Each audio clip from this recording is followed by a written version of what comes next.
Our journey starts on the coast of Formentera, a tiny Mediterranean island renowned for its peaceful white sandy beaches, crystal clear waters and nude sunbathing. A short stretch of water separates Formentera with its larger sister island, Ibiza, a destination for millions of young tourists keen to enjoy its famed nightlife. From the second largest town, San Antonio, we follow the spectacular coastline to Ibiza's northernmost point, the lighthouse at Portinach. Following a string of holiday resorts, our journey ends at the island's historic capital, Ibiza town.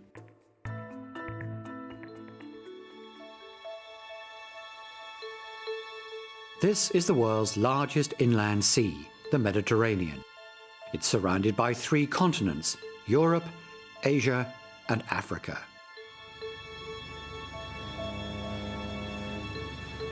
Throughout history, emerging civilizations of these lands, from Carthaginians to Romans, used these waters as a highway for vessels carrying goods and materials. And here, to the west of the Mediterranean Sea, near Spain, these numerous islands were highly valued as trading posts. The view from this ferry is one that's been witnessed by voyagers for thousands of years. The myths and legends surrounding these rocky islands are testament to man's presence throughout the ages. One of the best known is this mystical 400-meter limestone rock known as Es Vedra.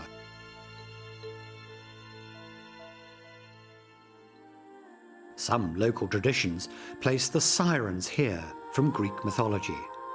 Their enchanting singing would lure sailors to their doom.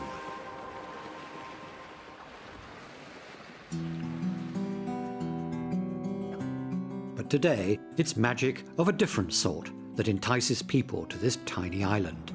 White sandy beaches and turquoise seas. 70% of Formentera has national park status, which means that strict controls on development have kept the resorts like this one on the west coast small and intimate. It's an ideal destination for holidaymakers seeking a tranquil break. Formentera is one of a cluster of Spanish islands known as the Balearics. Only 4 are inhabited, and Formentera is the southernmost and smallest. It's about the same size as Manhattan in New York, but with far fewer people. Around 10,000 permanently live here. Limestone cliffs make up much of the west coast of the island, carved out by thousands of years of gentle erosion. This is the wildest and most unspoilt part of the island, and it's easy to see why it's been described as one of the Mediterranean's best-kept secrets. Though these days boats will anchor here to enjoy the peaceful seclusion of these cliffs and clear shallow waters, in the 18th century, North African pirates ventured here to the many caves within the cliffs to hide looted treasure and goods. These days, the caves make for exciting places to explore by dinghy. Formentera is listed as a World Heritage Site for its landscape and biodiversity.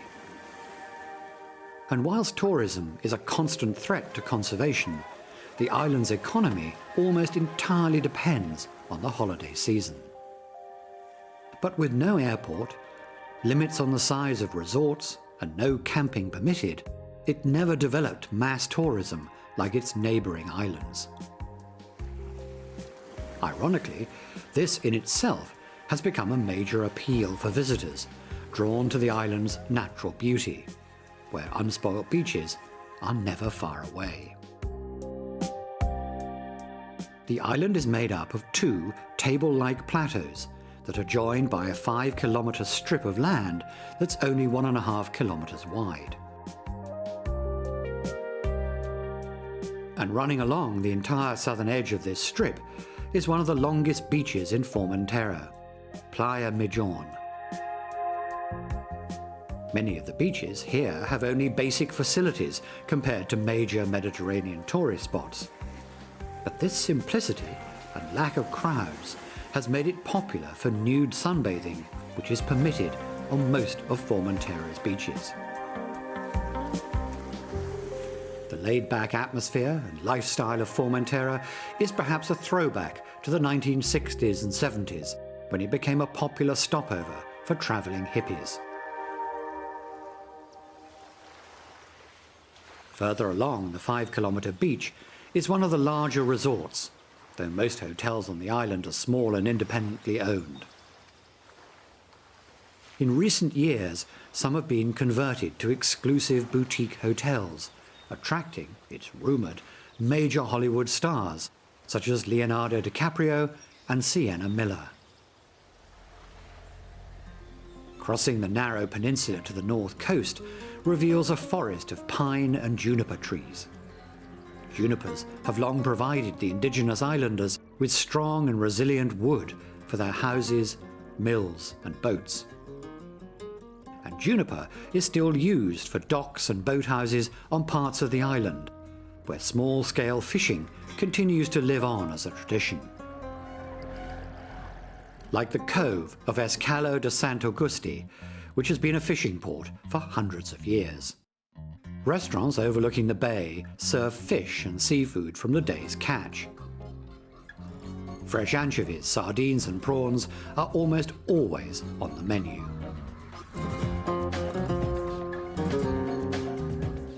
In contrast, the north coast of the peninsula is rugged and rocky, with occasional whitewashed houses straddled on the edge. Building regulations on the island are strict, and there are only around 2,000 registered houses. And because real estate is scarce, property prices are high, about $2.2 million for a 4-bedroomed house. The coastline gives way to spectacular cliffs, beyond which the island tapers off to the north.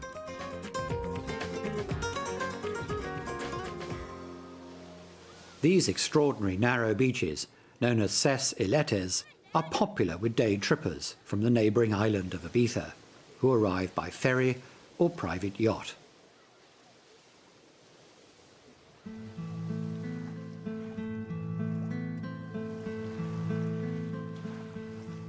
Continuing north to the very end of Formentera, a slender sandbar connects the wild, uninhabited island of Esparmador. Despite its size of only 2 square kilometres, this privately owned nature reserve is a popular spot, with its natural harbour and famed mud baths. Perched on a rock named Pig Island, a lighthouse looks out to the southern tip of Ibiza, only 6 kilometres away. These shallow, rocky waters, with powerful currents, have seen many a shipwreck throughout history. But from April to October, this stretch presents some of the most ideal sailing conditions for both the regular ferries that cross between the islands as well as leisure craft. And some of the finest vessels in the world can frequently be spotted here, like the award-winning super yacht Symmetry. It was built for luxury world cruising as well as performance. And while it's traditional in appearance, it's actually made of state-of-the-art materials. This stretch of water between Formentera and Ibiza is known as the Frejus, and has a special significance because it's home to the oldest and the largest living organism on the planet. Beneath these gentle waves is an endangered species of giant seagrass that's only found here in the Mediterranean Sea. It grows best in clear waters, and their presence here is an indication as to the low levels of pollution.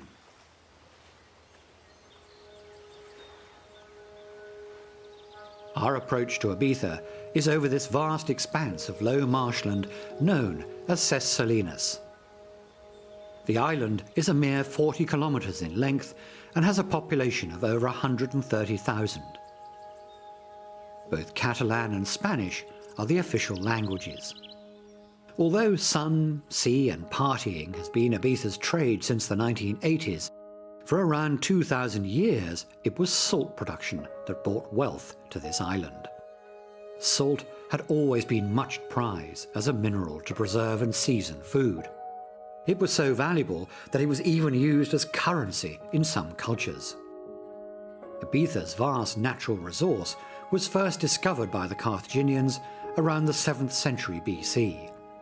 They constructed salt pans to harvest the crystallized mineral once the seawater had evaporated.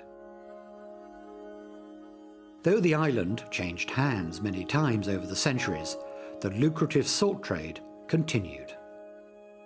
Today, the method of salt production has hardly changed, though the salt is now gathered by machine rather than by hand, yielding around 60,000 tonnes a year.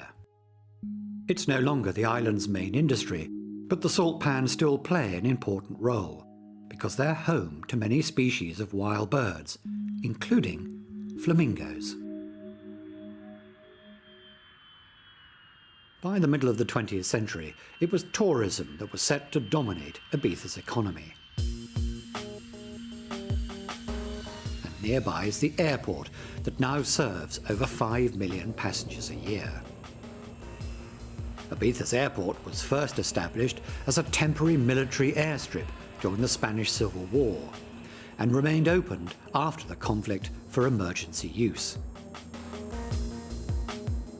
It wasn't until 1958 that work commenced to reopen the airport in response to the rapid rise of tourism in Spain and its islands. By the late 1990s, Ibiza's only airport was transporting over 3.5 million passengers a year, and today it handles 95% of all people entering or leaving the islands of Ibiza and Formentera.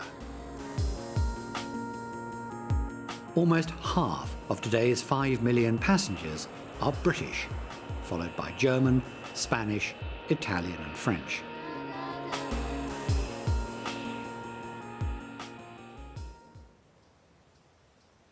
Flying towards the west coast of the island, we pass a low-lying mountain range covered in thick woodland.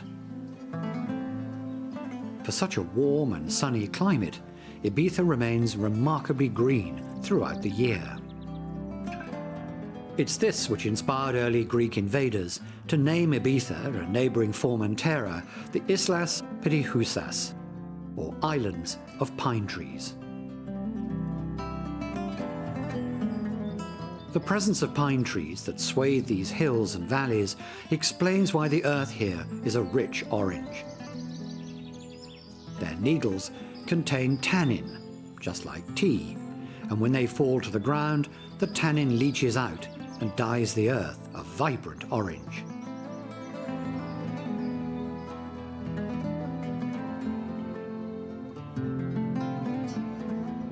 For many British tourists, the last stop is San Antonio on the west coast of the island. And with clubs and bars open all night, many go simply to party.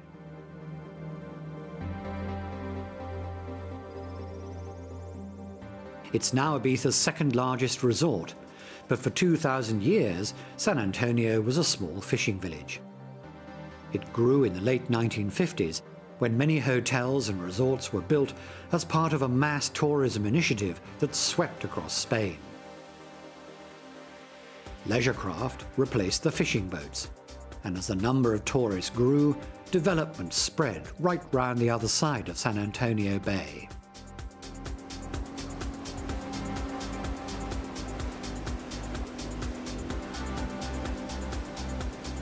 Since the 1980s, young British holidaymakers have made up the majority of summertime visitors, attracted to what has been described as the clubbing capital of the world. San Antonio is home to two of Ibiza's biggest clubs. This is Es Paradis, with its large pyramid-shaped building, one of Ibiza's oldest clubs, established in 1975, it's best known for its water party. A fountain in the middle of the dance floor releases 80,000 litres of water, soaking up to 1,600 ravers. And right beside it is the town's other major attraction, Eden, with a capacity for 5,000 clubbers. Some of the world's biggest DJs, like Judge Jules and Crafty Cuts, perform here. But while San Antonio is famous for its nightlife, it's also infamous for the binge drinking, drug taking and raucous behaviour among the mainly young British holidaymakers. It's a reputation that started in the 1990s, and one that the authorities are trying to address, though it's a difficult matter to balance. The income from tourism is almost $1 billion a year, which means that the government is careful to avoid driving tourists away.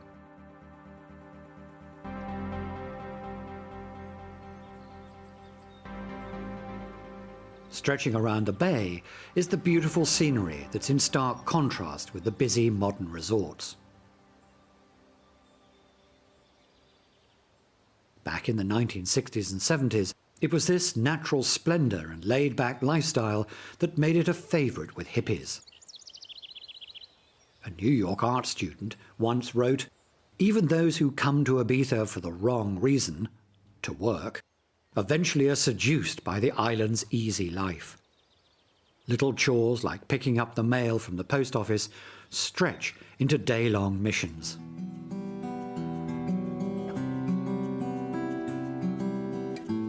Dubbed pellets, meaning hairies by the tolerant locals, the hippies were to place Ibiza on the map, helping it shape its modern identity as a liberal and hedonistic island.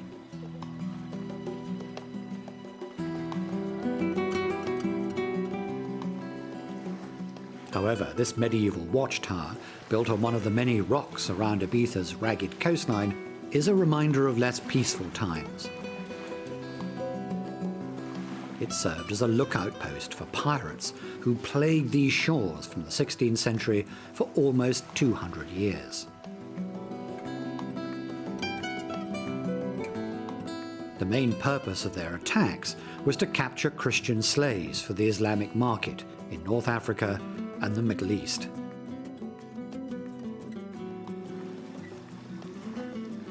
During storms, the many coves provided shelter for pirate ships, which today serve an altogether more leisurely purpose.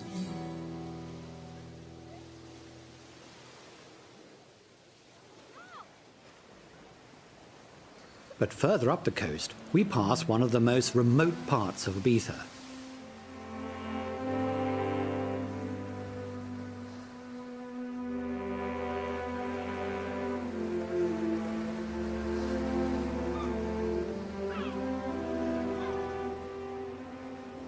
Its natural beauty drew the Hollywood producers of the 1958 Rodgers and Hammerstein musical, South Pacific.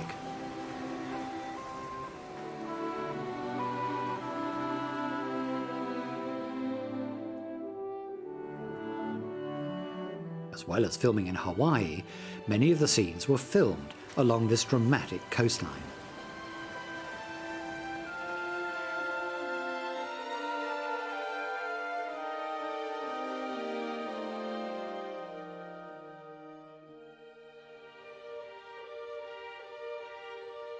At the very northern tip of Ibiza is one of its most distinctive landmarks, the lighthouse on the rocky headland Punta Moscata. At 52 metres, it's the tallest of a network of 34 lighthouses spread all over the islands. Their presence ensures safe passage for vessels navigating these unforgiving waters.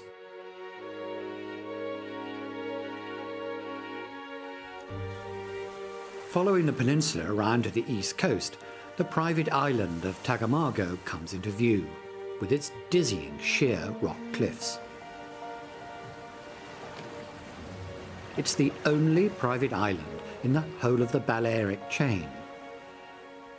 It was purchased in 2006 by German property tycoon Matthias Kuhn, whose clients reportedly include Boris Becker and Michael Douglas. But it seems his closest neighbour across the way might be satisfied with their exclusive retreat too, perched on this breathtaking cliff edge.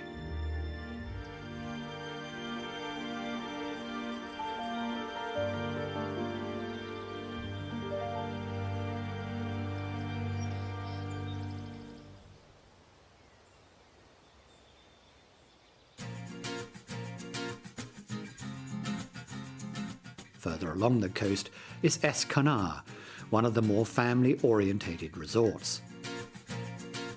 As a reminder of the island's roots, there's a renowned weekly hippie market selling handmade crafts, jewellery and clothes. Being quieter than some of the busier resorts, clubbers can make the short trip along the coast to Santa Eulalia, the third biggest town in Ibiza, through which the island's only river runs. It also boasts some of the best restaurants in Ibiza. Here, partygoers can enjoy some of the larger venues. But if only the biggest will do, in Ibiza, a mega club is never far away. One of the island's star attractions is Privilege. The Guinness Book of Records cites the club as the biggest in the world, with a capacity of 10,000 people. And finally, after an almost complete tour around the island's coastline, we arrive at the last place on this journey, the island's capital city, Ibiza town. Spread around a natural harbour, it's the largest settlement on the island, with almost 50,000 inhabitants. Each summer, tens of thousands of tourists converge to this place for its famed clubs and bars. But unlike San Antonio on the other side of the island, it seemed to be more cosmopolitan and less raucous than its counterpart. Much of the city's nightlife is set around the Bay Area, which also has a port connecting Ibiza with its neighbouring islands as well as the Spanish mainland. In fact, there's been a port here for over 2,000 years. As an important trading post, it's been fiercely guarded and fought over throughout the centuries, and has changed hands many times, from Carthaginians, Romans and Moors, up to the Christian conquest in the 13th century. The visible reminder of the importance of this harbour is the iconic 16th century walled citadel, perched on top of a rocky headland. It was built by King Philip II of Spain to protect the island from pirates and the Ottomans. The fortified city was actually built on the site of a necropolis, an ancient burial ground that's the largest of its kind in the world. Built by Carthaginians from North Africa in the 7th century BC, there are an estimated 3,000 tombs that still lie beneath these streets and buildings. Today, 340 are on display in the museum, located in the heart of the old town. And at its highest point, with a breathtaking view over the harbour, is the 14th century Cathedral of Santa Maria. With its rich history as one of the greatest preserved medieval towns around the Mediterranean, it's not surprising that in 1999 the Old Quarter was declared a UNESCO World Heritage Site. The perfect place to end this journey.